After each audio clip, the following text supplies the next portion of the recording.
Bismillahirrahmanirrahim. Assalamualaikum warahmatullahi wabarakatuh.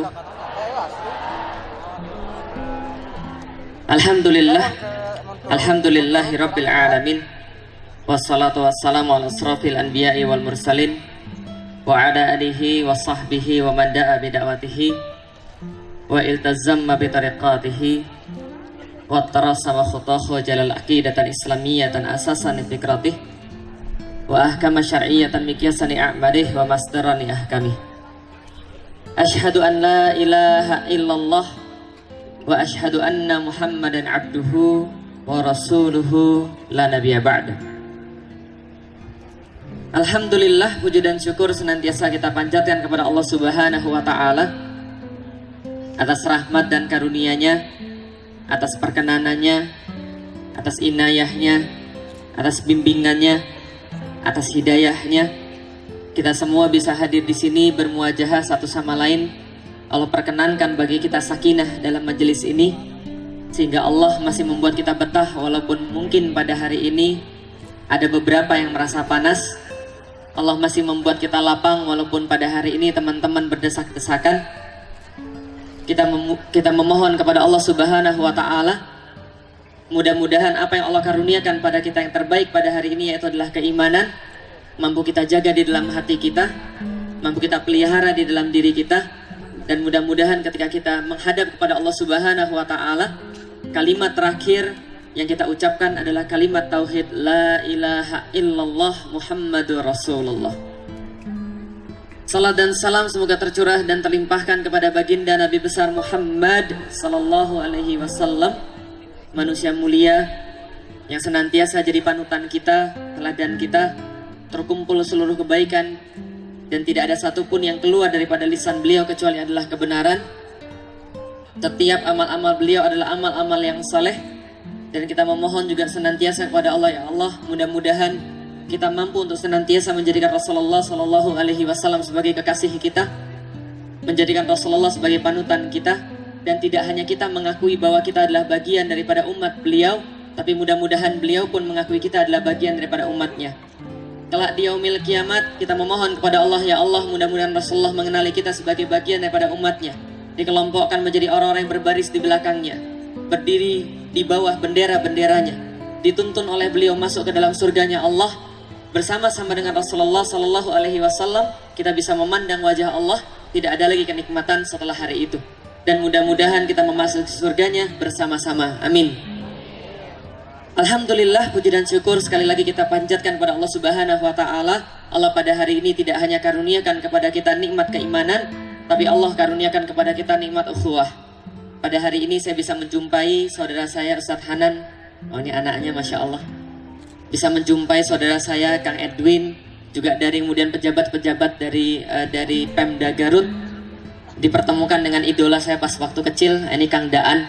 Nah, mungkin kalau yang masih muda-muda nggak tahu Kang Daan ini siapa, tapi kalau di zaman saya ini selebritis luar biasa. Keren ya, kerjaannya menggubah-gubah lagu gitu ya, Masya Allah. Alhamdulillah teman-teman sekalian, kita didekatkan oleh Allah Subhanahu wa ta'ala pada bulan Ramadan, bulan yang sekali di dalam setahun kita nanti-nanti teman-teman sekalian. Saya masih ingat, saya berkenalan dengan Islam juga pada bulan-bulan ini. Dulu 16 tahun yang kemarin, pada bulan Oktober, bulan Sya'ban, saya menerima Islam. Saya mendapatkan Islam. Saya masih ingat sekali, ketika saya sudah masuk Islam itu 2 minggu selepasnya itu langsung masuk Ramadan. Langsung masuk Ramadan, padahal saat itu saya masuk Islam belum disunat sama sekali. Mulailah kemudian ujian-ujian saat itu, mulai disunat, masuk Ramadan, lalu kemudian langsung puasa dan sebagainya. Dan betul, tidak mungkin kita bisa melalui bulan Ramadan dengan baik kecuali kita punya mood di bulan Ramadan, kecuali kita punya keimanan di bulan Ramadan. Maka Allah Subhanahu wa ta'ala berfirman di dalam Al-Quran, ya ayyuhalladzina amanu kutiba alaikumusiyam. Wahai orang-orang yang beriman, diperintahkan pada kalian untuk melakukan puasa. Yang diperintahkan hanya orang-orang yang beriman, baik yang keimanannya masih dikit, keimanannya menengah, atau keimanannya sudah tingkat tinggi. Tapi kalau dia masih punya keimanan, maka dia bisa berpuasa di jalan Allah Subhanahu wa ta'ala. Iman ini luar biasa teman-teman sekalian. Karena iman ini adalah sesuatu yang membuat kita menjadi berharga. Kalau tanpa keimanan, mungkin kita sudah nggak ada harganya sama sekali. Saya masuk Islam Ketika saya sudah masuk Islam, bertahun-tahun saya berada di dalam Islam, saya mulai mengerti apa maknanya iman itu adalah sesuatu yang paling berharga di dalam hidup kita. Allah Subhanahu wa taala mengatakan, "Ya ayyuhalladzina amanu taqullaha haqqa tuqatih wa la tamutunna illa wa antum muslimun." Jangan pernah mati kecuali Anda berada dalam keadaan agama Islam. Kenapa? Karena tidak ada yang penting kecuali keimanan. Banyak orang yang lain merasa ada yang lebih penting daripada keimanan. Banyak orang yang merasa bahwa dunia ini adalah sesuatu yang penting bagi mereka. Contoh teman-teman sekalian, teman-teman lihat mata saya. Lihat ya, lihat mata saya walaupun dari jauh. Nah, orang-orang yang bermata seperti saya, nah kalau saya sebutin nanti saya dibilang rasis gitu ya. Nanti bisa ditangkap. Orang-orang yang bermata seperti saya semuanya punya pandangan yang sama. Bagaimana pandangan orang yang nggak punya iman, teman-teman sekalian? Mereka terpaku pada sesuatu yang bukan iman yaitu adalah dunia. Bagaimana maksudnya? Contoh misalnya, saya nggak tahu yang lain, tapi kalau saya diajarin dan menurut bapak saya, ini keyakinan orang-orang yang sebangsa dengan saya. Bapak saya bilang begini, Lik, kamu boleh untuk sayang apa saja, hemat dalam perkara apa saja, kecuali dua, makan sama tidur. Paham teman-teman sekalian? Apa duanya?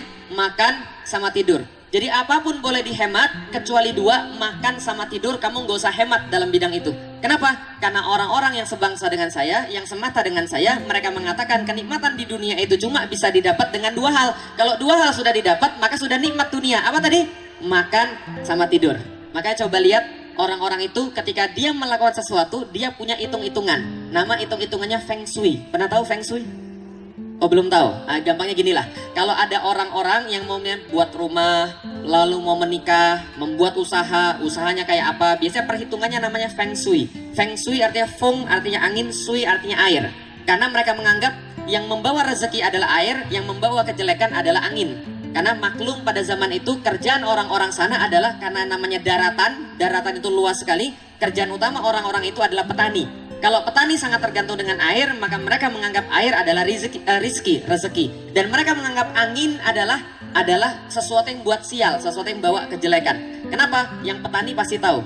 Hama itu datangnya dari mana? Angin. Hama itu dibawa oleh angin. Maka kalau aksara Cina, huruf Cina, angin itu kotak, terus ada gambar uletnya di situ. Karena ulet itu yang bawa adalah angin. Balik lagi ke Feng Shui, orang-orang yang bermata kayak saya itu kalau buat rumah, perhitungannya supaya rumah itu bikin beruntung, bahwa rumah itu bikin bagus, hokinya bagus kata mereka, maka rumah itu harus dihitung berdasarkan dua. Kira-kira apa? Makan sama tidur. Berarti dua-duanya apa? Kasur sama dapur. Letak kasurnya di mana, letak dapurnya di mana. Kasurnya harus ngadepnya ke sini, dapurnya nggak boleh di sini, nggak boleh dekat di sini. Oke, baik. Dapurnya nggak boleh dekat sini, kemudian kasurnya nggak boleh dekat sini, harus menghadap ke sini semuanya. Ini adalah keyakinan mereka. Kenapa? Keyakinan mereka kalau makan senang, tidur senang, maka hidup bahagia. Paham teman-teman sekalian? Padahal kalau ada di antara kita yang cuma hidup begitu-begitu saja, teman-teman sekalian, kalau Anda hidup cuma untuk makan, maka kucing juga hidup. Kalau Anda hidup cuma untuk bekerja, maka monyet juga bekerja. Paham teman-teman sekalian? Maka kadang-kadang di antara kita nggak ada yang protes dengan hidupnya yang cuma gitu-gitu saja. Yang nggak ada bedanya dengan, mohon maaf, kucing atau misalnya monyet misalnya. Contoh, kucing, pernah nggak ada yang tahu kucing kreatif? Ada yang nggak tahu kucing kreatif? Hidup kucing tidak kreatif, begitu-begitu saja. Lahir, main-main sama kucing yang lain, lalu saatnya makan, dia makan, badannya agak gede sedikit, main-main lagi, loncat-loncat lagi, lari-lari lagi, lalu kemudian makan lagi, lalu loncat-loncat lagi, lari-lari lagi, makan lagi. Musim kawin, dia kawin. Setelah dia kawin, dia punya anak. Anaknya gimana kira-kira? Gitu lagi. Lalu kemudian dia makan lagi, dia main-main lagi, lari-lari lagi, loncat-loncat lagi, makan lagi, tiba musim kawin lagi, punya anak lagi, kira-kira gimana lagi? Gitu lagi. Pernah nggak ada kucing protes? Gue bosan dengan nenek moyang gue yang begitu-begitu saja. Primitif, nggak kreatif. Sekarang saya mau, kalau saya sekarang dikerangkeng oleh manusia, sekarang saya mau manusia yang saya kerangkeng. Pernah dia mikir begitu? Enggak. Kucing nggak pernah kreatif karena dia tidak punya iman. Dia tidak punya akal, dia tidak bisa mengakses iman, maka kucing tidak kreatif. Dan teman-teman tahu, kalau hidup Anda cuma untuk kerja untuk apa? Cari makan. Makan untuk apa? Bisa hidup. Cuma itu saja terus. Teman-teman sekalian, andaikan makan itu adalah sumber kebahagiaan, maka ikan paus paling bahagia. Betul begitu? Saya search di Google, yang paling banyak makan di dunia itu adalah ikan paus. Makannya berapa banyak sehari? Satu hari 40 ton, teman-teman sekalian. Berapa banyak sehari? Sehari 40 ton dia makan. Kalau Anda makan sehari 3 piring, taruhlah 1 piring 1 kilo, Anda makan sehari cuma 3 kilo. Dia makan 40.000 kilo setiap hari. Dia pipis sehari 600 liter, teman-teman sekalian. Gak usah dihitung, tapi kira-kira kalau dihitung ya sekitar 300 galon lah kira-kira gitu. Jangan tanya buang air besarnya. Nah ini adalah paus. Kalau paus itu banyak makan, dan kalau banyak makan itu bahagia, maka paus jadi makhluk yang paling bahagia. Kalau banyak tidur itu bikin bahagia, koala adalah makhluk paling bahagia di atas muka bumi. Kenapa? Koala tidurnya berapa lama? 22 jam. Berapa lama dia tidur? 22 jam. Bangunnya berapa lama? Bangunnya cuma 2 jam. Bangunnya 2 jam dan aktivitasnya cuma 4 menit. Paham teman-teman sekalian? Coba bayangkan baik-baik. Dia tidur 22 jam, bangunnya 2 jam, aktivitasnya 4 menit. Lalu sekitar 56 menit ngapain? Ngulet gitu kan ya. Apa itu ngulet? Senam gaya ulet. Paham? Lah kayak Anda kalau pas baru bangun itu senam dulu gaya ulet. Nah itu nguletnya selama 56 menit, 4 menit aktivitas. Ngapain aktivitasnya? Makan. Paham teman-teman sekalian? Jadi kalau seandainya yang namanya bahagia itu ada pada istirahat, ada pada tidur, koala adalah makhluk paling berbahagia. Jadi kalau Anda hidupnya cuma banyak makan, Anda hidupnya cuma banyak tidur, mohon maaf, Anda sudah didahului sama koala, Anda sudah didahului sama paus. Paham teman-teman sekalian? Ternyata hidup gak hanya itu. Apa yang membuat hidup kita ini berarti? Tujuan hidup yang diberikan oleh Allah Subhanahu wa Ta'ala. Inilah yang namanya keimanan. Ini yang membuat hidup kita jadi lebih berarti. Mohon maaf, mungkin di antara teman-teman sekalian, mungkin ada beberapa yang mu'alaf. Tapi saya teman-teman sekalian sudah pernah merasakan bagaimana ketika saya masih jadi orang yang tidak percaya pada Allah Subhanahu wa Ta'ala, dikasih kenikmatan Islam, sekarang saya sudah jelas. Apa jelasnya? Ternyata sebelum saya beriman, saya tuh kayak mayit teman-teman sekalian. Allah Subhanahu wa Ta'ala mengatakan, ya ayyuhalladzina amanu stajibu lillahi walirrasul idza da'akum lima yuhyikum. Coba orang-orang yang beriman penuhi permintaan Allah Subhanahu wa Ta'ala. Permintaan daripada Allah dan Rasul kepada kita, pinta-pinta Allah dan Rasul kepada kita. Ternyata karena kenapa? Karena mereka lah yang membuat kita hidup. Allah yang membuat kita hidup, Islam yang membuat kita hidup, iman yang membuat kita hidup. Tanpa iman kita nggak hidup. Misal contoh teman sekalian, Anda lihat sekarang, kayaknya herois banget, keren banget, Ustadz Felix. Anda nggak tahu saya siapa sebelum Islam. Sebelum Islam siapa saya? Gara-gara cewek nangis. Coba antum bayangkan, kayak begini, gara-gara cewek nangis, putus pacaran, nangis gitu kan ya, merasa rapuh gitu kan ya. Nah kenapa? Karena belum punya Islam. Nggak ada sama sekali artinya hidup saya, bangun pagi cuma untuk mikir ngapain hari ini, makan apa hari ini, tidur di mana hari ini, gimana agar makan saya bisa lebih enak, tidur saya bisa lebih nyenyak. Nggak ada artinya. Maka kemudian saya kepikir, pas lagi putus pacaran, apa bunuh diri aja ya? Nah kenapa? Hidup nggak berarti teman-teman sekalian. Coba teman-teman lihat hidup orang-orang yang nggak punya iman. Dia punya fasilitas yang bagus. Pernah pergi ke Jepang? Pernah pergi ke Jepang? Oh sudah pernah belum? Sudah pernah lihat Jepang kayak apa? Sudah. Bagus atau enggak dibanding Indonesia? Bagus. Tokyo dibandingkan Garut kira-kira lebih bagus mana? Lebih bagus Garut, yakin? Ini kayaknya sebentar lagi sudah Anda harus dirujuk pada RSJ, paham dong sekalian? Dilihat dari segi duniawi, Tokyo jauh lebih bagus daripada kota-kota di Indonesia. Datang ke Tokyo saya lihat trotoarnya, saya langsung keinget kos-kosan saya pas di IPB. Lah kenapa? Kos-kosan saya di IPB dibandingkan trotoar di Tokyo masih lebih bagus trotoar di Tokyo, paham teman sekalian? Tapi ternyata fasilitas yang bagus. Kalau mereka di sana keretanya kereta semua keren. Kalau dibilang 3 menit lagi datang, betul 3 menit lagi datang. Nggak kayak kereta di Indonesia banyak PHP-nya, paham teman sekalian? Lah ternyata di sana semua fasilitas bagus, tapi orang-orang banyak bunuh diri. Laki-laki di sana, perempuan di sana rata-rata bunuh diri setiap hari 68 orang. Paham teman-teman sekalian? Acara dari tadi dari jam 7 sampai dengan jam 10, 3 jam. Mungkin sudah sekitar 8 atau 10 orang bunuh diri di sana teman-teman sekalian. Lah gara-gara apa bunuh diri? Nilai ujian kecil, bunuh diri. Dimarahin orang tua, bunuh diri. Dibully sama teman-temannya, bunuh diri. Lihat sinetron, ujungnya dia nggak suka, bunuh diri. Paham teman sekalian? Kejadiannya begitu. Lah kenapa? Nggak punya iman. Maka kalau punya iman itulah yang membuat orang punya alasan untuk menjalani kehidupan dia. Saya setelah beriman, Masya Allah, setiap hari saya jadi tahu untuk apa kehidupan saya. Gimana caranya membuat Islam ini lebih dipahami oleh orang. Lebih bisa nyampe pada orang lebih luas. Lebih banyak ngajak orang kepada Islam. Karena sudah punya Islam. Tanpa Islam Anda seperti mayit, mohon maaf. Bahkan lebih parah daripada mayit. Kenapa lebih parah daripada mayit? Karena mayit gak bisa ngumpulin dosa, sementara Anda bisa kalau Anda gak beriman. Mayit gak bisa ngumpul pahala, Anda juga gak bisa ngumpul pahala. Gak ada bedanya dengan mayit orang-orang yang gak beriman. Iman adalah sesuatu yang paling berharga yang Allah berikan pada seorang manusia. Dan ini modal utama untuk mencapai Ramadan. Iman adalah sesuatu yang paling berharga. Suatu waktu teman-teman sekalian, ada orang-orang yang menghadap pada Khalifah Khalifah Umar bin Khattab.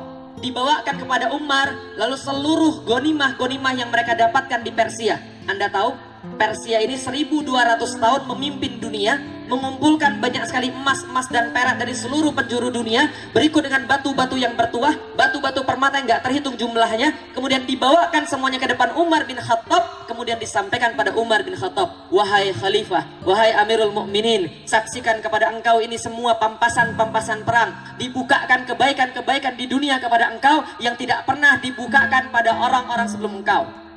Ketika mendapatkan seperti ini, Umar langsung menangis dan berkata pada orang yang bilang, kamu berdusta, kamu bohong. Lah kenapa? Umar berkata begini, kalau kamu bilang ini semua adalah kebaikan yang tidak pernah dibukakan pada orang-orang sebelum saya, ketahui baik-baik olehmu, maka ini semua harusnya didapatkan oleh dua orang yang terbaik sebelum saya. Siapa? Abu Bakar. Rasulullah Shallallahu Alaihi Wasallam harusnya dimuliakan dengan perkara seperti ini. Tapi Rasul tidak pernah dimuliakan dengan harta, walaupun dia bisa untuk memilih itu. Abu Bakar tidak dimuliakan dengan harta sebanyak itu, walaupun dia bisa untuk itu. Tapi mereka dimuliakan karena apa? Karena keimanan kepada Allah Subhanahu wa Ta'ala. Itu yang membuat kita berbeda di antara yang lain. Maka kalau Anda punya harta sepenuh bumi, Anda punya harta seperti besarnya pampasan perang orang-orang Persia itu tadi, maka itu pun tidak cukup untuk memberikan Anda hidayah. Tidak cukup untuk memberikan Anda petunjuk daripada Allah Subhanahu wa Ta'ala. Bicara tentang hidayah, teman-teman sekalian, Rasulullah Shallallahu Alaihi Wasallam sayang banget pada pamannya, namanya Abu Thalib. Teman-teman tahu Abu Thalib siapa? Pembelaannya kepada Rasulullah Shallallahu Alaihi Wasallam melebihi daripada pembelaan-pembelaan yang lain. Rasul sangat senang dengan Abu Thalib. Di saat Rasulullah diancam, maka Abu Thalib bilang, kamu mau untuk mengancam Muhammad, melalui saya dulu. Anda mau menyakiti Muhammad, Anda berurusan dengan saya dan bani saya. Kalau Anda berani pada Muhammad, ketahui Muhammad dalam penjaminan saya. Maka Abu Thalib melindungi Rasulullah, mencukupi Rasulullah. Tapi Rasul ketika meminta pada Allah, ya Allah, hidayah bagi Abu Thalib ya Allah. Ya Allah, hidayah bagi Abu Thalib ya Allah. Ya Allah, kami pengen agar Abu Thalib ini beriman ya Allah. Apa kata Allah? Allah tidak mengabulkan hidayah kepada Abu Thalib. Ketika Rasulullah berdoa, ya Allah, hidayah bagi Abu Thalib ya Allah, saya mencintainya ya Allah, jadikan dia sebagai orang-orang muslim ya Allah, bersama kami ya Allah. Apa kata Allah? Innaka lan tahdi man ahbabta. Sesungguhnya hidayah tidak bekerja dengan cara seperti yang engkau duga wahai Muhammad. Tidak serta-merta ketika engkau mencintai seseorang maka hidayah bagi dia. Tidak seperti itu ceritanya. Tidak serta-merta ketika orang punya harta sepenuh bumi, dia suka orang itu dapat hidayah, dia bisa belanjakan kemudian hartanya itu dapat hidayah. Gak bekerja seperti itu. Walakinallah yahdi may yasha. Akan tetapi Allah, dia paling tahu, dia paling paham, dia paling mengetahui siapa yang antara orang-orang ini yang dapat hidayah, yang pantas dapat hidayah. Andaikan hidayahnya Allah, andaikan iman itu adalah bekerja dengan cara seperti yang tadi kita duga, maka harusnya bapak saya dulu yang masuk Islam. Betul begitu?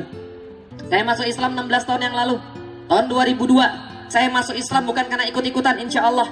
Saya masuk Islam karena saya berinteraksi dengan Al-Quran. Kemudian saya tunduk di bawah Al-Quran. Kemudian saya cerita bagaimana pengalaman saya pada bapak saya. 3 tahun saya coba untuk meyakinkan dia. Setelah 3 tahun meyakinkan dia, Masya Allah, gak seperti yang pertama. Pertama-tama masuk Islam, apa yang terjadi? Bilang pada bapak saya, Pi Felix masuk Islam, Mi Felix masuk Islam. Langsung saya disidang, bapak saya sebelah kanan ngajak main logika. Kenapa kamu masuk Islam, Lik?